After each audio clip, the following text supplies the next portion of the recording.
Merci d'être sur la télévision Labari pour suivre le journal de ce jour, à vendredi 23 octobre 2020.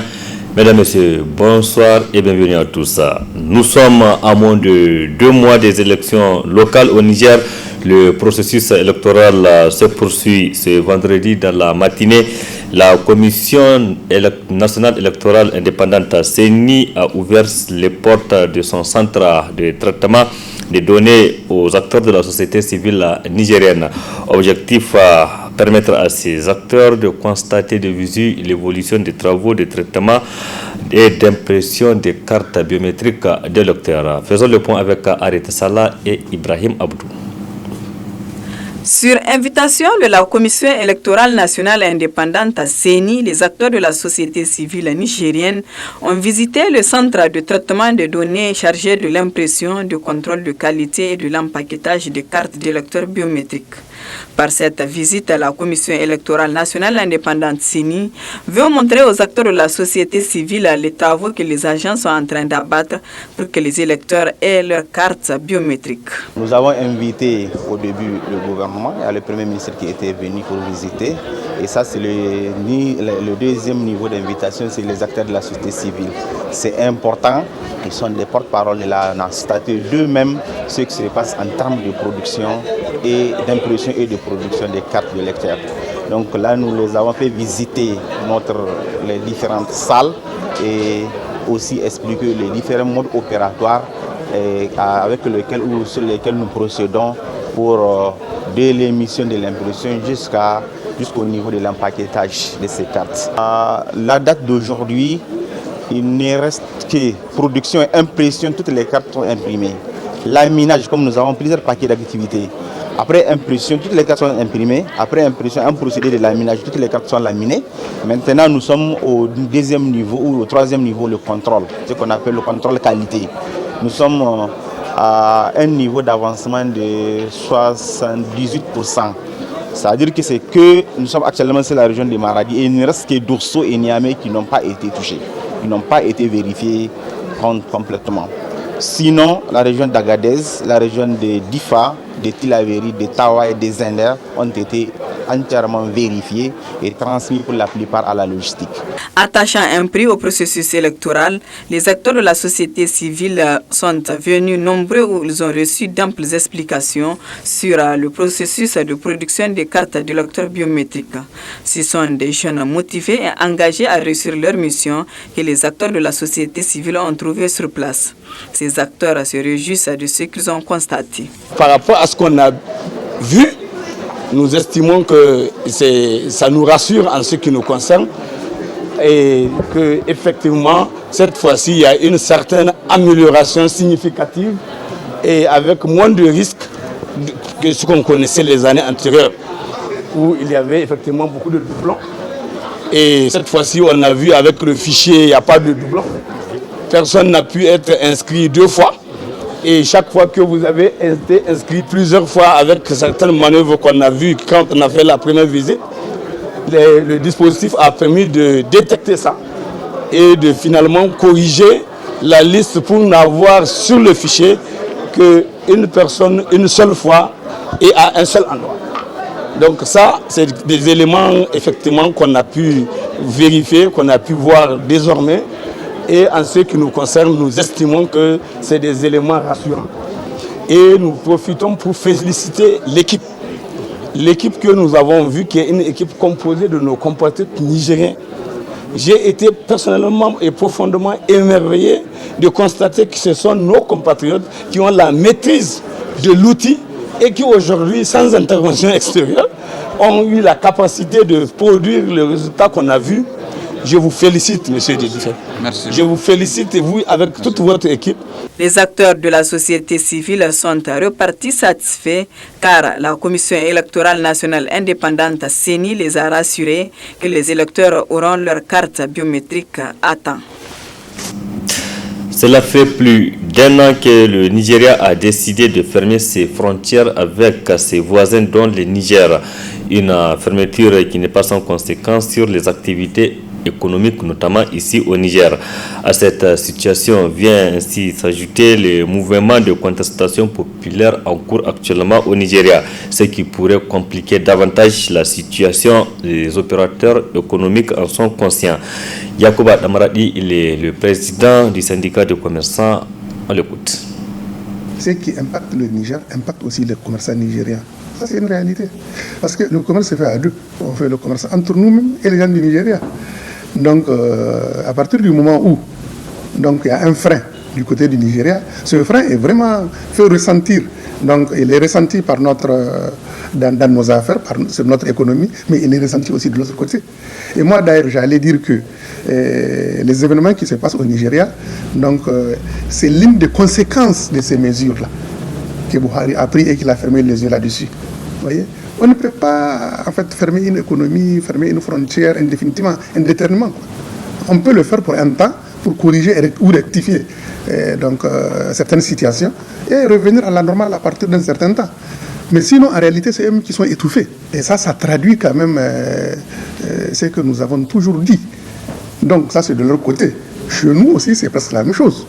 C'est que vous savez bien qu'au Niger, on ne produit pas grand-chose. Nous sommes presque importateurs de presque tout, de tout ce que nous consommons, même de première nécessité. Et dont une très grande partie nous vient du Nigeria, vu le partage de frontières que nous faisons ensemble, plus de 1000 km de frontières que nous partageons ensemble. Ce qui touche le Nigeria touche aussi le Niger. Ce qui touche à l'économie du Nigeria touche à l'économie du Niger.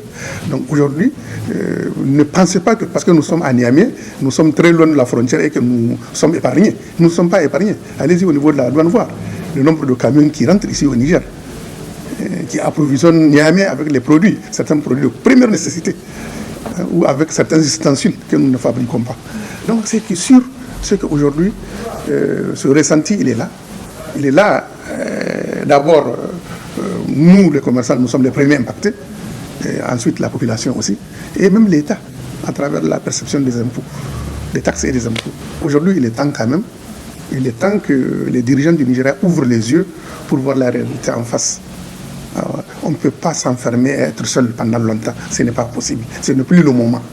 Alors, on est obligé de s'ouvrir au monde.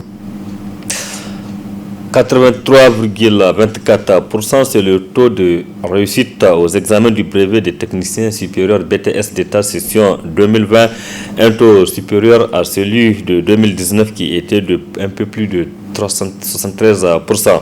Les résultats globaux ont été publiés cet après-midi par l'Office national des examens et concours du supérieur à ONEXA. Précision Hamza Sakou sur les images de Abouakar Souley. Ils sont au total 4105 candidats, dont 1775 filles qui se sont présentées aux examens du brevet de technicien supérieur BTS session 2020 dans 21 filières réparties en 4 centres au plan national. Ainsi, cette cérémonie marque la proclamation des résultats globaux de cette session par l'Office national des examens et concours du supérieur ONEX. Et construction métallique, 14 présentés, 13 admissibles, soit un taux de 92,86%. En communication des entreprises, 1229 présentés, 1166 admissibles, soit un taux de 94,87%. En comptabilité et gestion des entreprises, 431 présentés, 238 admissibles, soit un taux de 55,22%. En énergie renouvelable et environnement, 5 présentés, 5 admissibles, soit un taux de 100%. En finance banque, 129 présentés, 89 admissibles, soit un taux de 68,99%. En génie civil, 143 présentés, 108 admissibles, soit un taux de réussite de 75,52%.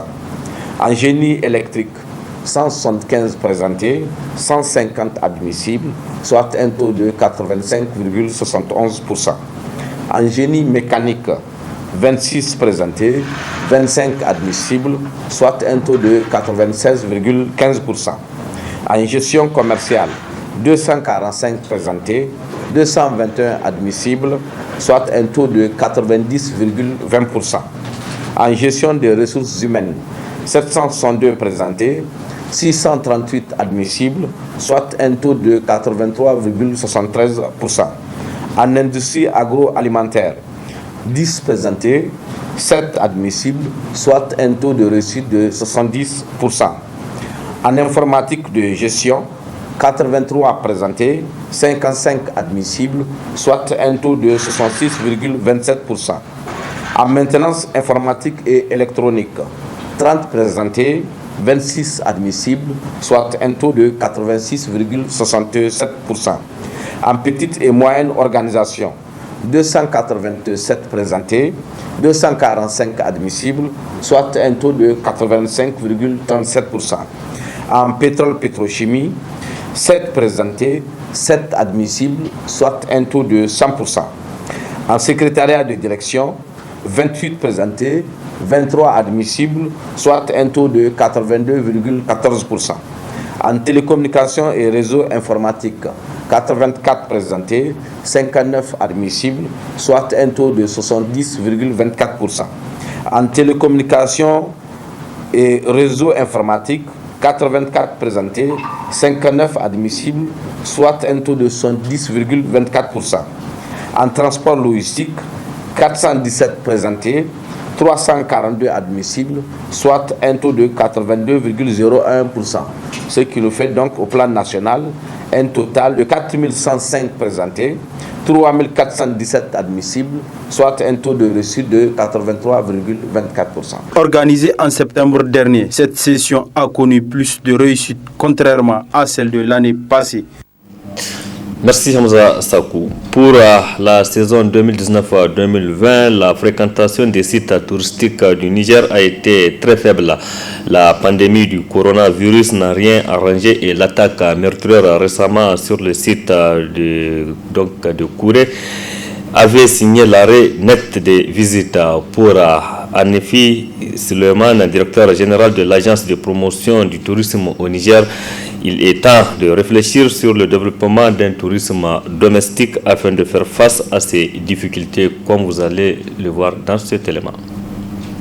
La fréquentation en termes de touristes venant de l'extérieur, cette année, elle est très faible. Maintenant, ce que nous essayons de faire, c'est de faire en sorte que les professionnels qui ont investi énormément dans le secteur puissent trouver les moyens de survivre. Nous sommes en train de miser sur le tourisme interne. Le tourisme interne, c'est les Nigériens. C'est la classe moyenne nigérienne qui a les moyens, qui voyage, mais qui, au lieu de loger dans les hôtels et restaurants nigériens, préfèrent aller en famille, se mettre dans la promiscuité avec des parents pendant leur séjour. Et c'est cela que nous voulons revoir. Pour que le secteur puisse profiter de ça, il faut une nouvelle stratégie. Et cette stratégie, elle implique aussi les professionnels qui seront amenés à revoir leur offre qui est pour le moment positionnée sur le tourisme extérieur. On doit la repositionner sur le tourisme nigérien pour faire une offre adaptée à la bourse de la classe moyenne. Jusqu'à cette date, nous avons choisi de faire des investissements lourds, des hôtels de 4 étoiles, 5 étoiles. Aujourd'hui, pour que le tourisme intérieur fonctionne, on est obligé de s'orienter vers les campements, les bungalows. En tout cas, un loyer modéré pour permettre aux Nigériens de bien aimer amener toute leur famille découvrir une zone touristique du Niger. Kouré n'a pas de boutique de souvenirs. Kouré, il n'y a pas un restaurant. Kouré, même le vendeur de clichés, il faut retourner à Niamey. Il faut qu'ici, celui qui vienne soit incité pour dépenser son argent pour que cela profite. L'artisanat de Kouré doit aussi en profiter. La situation sur le plan politique, notamment sur le continent, reste dominée par ce qui se passe actuellement en Côte d'Ivoire et en Guinée-Conakry. Dans ces deux pays, 2 morts ont été enregistrés dans les rangs des manifestations. Donc, d'une part, des manifestants qui contestent l'organisation de la présidentielle en Guinée le week-end dernier et d'autre part en Côte d'Ivoire où les Ivoiriens disent non à la tenue de la présidentielle du 31 octobre prochain dans des conditions de préparation actuelles. Des situations qui ont suscité la réaction de l'acteur de la société civile Nuhu Mahmoud Arzika dans ce reportage signé Alice Ibrahim et Chebou Guissou. Les Africains, partout où ils se trouvent, se sentent concernés par l'évolution politique qui prévaut sur le continent. L'actualité qui accapare considérablement les esprits est celle de la Guinée et de la Côte d'Ivoire, où les présidents Alpha Condé et Alassane Ouattara ont estimé qu'il leur faut continuer de diriger en se donnant la possibilité de briguer un troisième mandat à la tête de leur pays. Une situation qui a provoqué la réaction suivante de l'acteur de la société civile Nouha Arzika. Si les Guinéens, au lieu de refuser d'aller aux élections, au lieu de dire qu'ils vont faire de la violence entre eux, c'est de s'organiser pour que dans les urnes qu'ils battent. Si maintenant Alpha Condé se révèle battu et qu'il n'y a pas eu de tricherie et dans les urnes, il va faire quoi? C'est fini. Il va se ranger. Et tout ce qui va être fait, tout ce dont la peur va pouvoir se faire. C'est la même chose pour ce qui concerne Ouattara. Ouattara, déjà lui, avant Condé, il avait été même un peu plus malin que Condé parce qu'il avait modifié la constitution depuis 2 ans ou 3 ans. Il avait modifié la constitution et donc rentré dans une troisième, avec une nouvelle constitution et dans une troisième république, je crois, et qui prévoyait la possibilité, s'il le voulait, de se présenter. Mais à un moment, il a fait un jeu, il fait semblant qu'il ne va pas se présenter pour un peu calmer les choses et il a choisi un mouvement qui devait mourir même avant les choses et c'est arrivé comme il l'attendait. Et puis il est mort et puis maintenant il ressort pour dire que maintenant, comme l'autre est parti, c'est lui qui doit rester. Et il a fait la... Maintenant, si le peuple ivoirien, au lieu de se rentrer dedans et de créer la haine, de créer la violence interethnique, la violence au sein de leur peuple et détruire tout ce qu'ils ont pu réaliser, le niveau de développement auquel ils sont parvenus, détruire tout ça, c'est de s'organiser pour le battre dans les urnes. C'est tout. Empêcher le vote, empêcher la fraude. Si réellement le peuple ivoirien n'a pas besoin de lui, alors on le bat dans les urnes. Mais si le peuple ivoirien, malgré tout, estime qu'il est content de la gouvernance de Ouattara, pourquoi quelqu'un va dire qu'il n'est pas d'accord? Pourquoi c'est de dehors que quelqu'un va choisir pour eux une option? C'est ça que nous refusons. Nous sommes un peuple qui doit assumer son indépendance et doit lutter pour son indépendance. En tout état de cause, pour nous, Arzika, le plus important revient aux peuples qui doivent se montrer responsables dans le choix de leurs dirigeants. Merci Alice Ibrahim. Point final de cette édition. Merci aussi à vous de l'avoir suivi. Restez en compagnie du programme de la télévision Labari. Excellente nuit à toutes et à tous et bon début de week-end.